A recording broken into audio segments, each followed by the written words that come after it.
Assalamualaikum warahmatullahi wabarakatuh. Perkenalkan, nama saya Susi Dwi Febrianti. Saya dari kelas PID 2024 dengan NIM belakang 099. Pada video kali ini kita akan membahas salah satu teori yang paling revolusioner dalam sejarah sains, yaitu teori heliocentris yang dikemukakan oleh Nicolaus Copernicus. Teori ini mengubah cara kita memahami tata surya dan juga membukakan jalan bagi ilmu astronom modern. Selama berabad-abad, manusia percaya bahwa bumi adalah pusat alam semesta.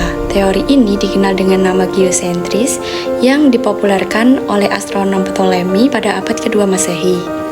Teori ini didasarkan pada pemikiran filsafat Yunani seperti Aristoteles yang berpendapat bahwa bumi adalah pusat dari segala sesuatu dan benda-benda langit bergerak dalam lintasan melingkar sempurna di sekitarnya.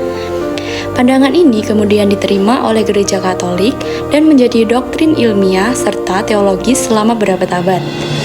Menurut teori geosentris, objek langit seperti matahari, bulan, dan planet-planet lainnya dianggap bergerak mengelilingi bumi.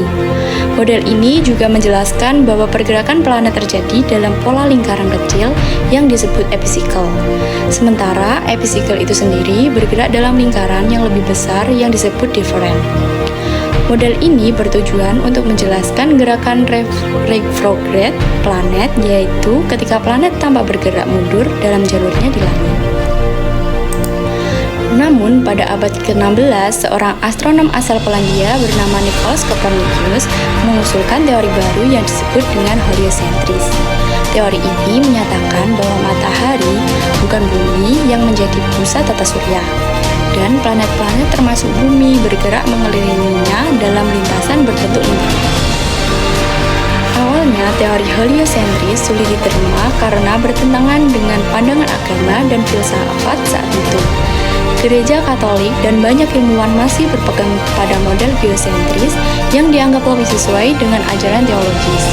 Pada awal abad ke-17, Galileo Galilei dengan teleskopnya menemukan bukti yang mendukung teori heliocentris, seperti bulan-bulan Jupiter yang tidak mengorbit bumi serta fase-fase Venus yang hanya bisa dijelaskan jika Venus mengorbit matahari. Namun, pandangannya ditentang keras oleh gereja, sehingga ia diadili oleh Inquisisi pada tahun 1633 dan dipaksa mencabut dukungannya terhadap teori heliocentris. Meski menghadapi banyak penolakan, teori heliocentris semakin diperkuat oleh ilmuwan lain.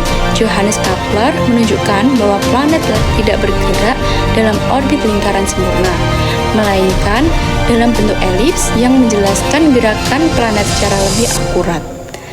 Sir Isaac Newton kemudian memperkuat teori ini dengan hukum gravitasi universal yang menjelaskan beberapa planet-planet tetap berada dalam orbitnya mengelilingi matahari.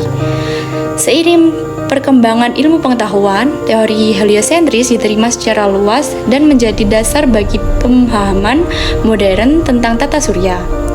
Lebih dari sekadar perubahan teori astronomi, pemikiran ini turut memicu revolusi ilmiah, mengubah cara manusia memahami alam semesta, serta menjadi fondasi bagi kemajuan ilmu fisika dan astronomi modern.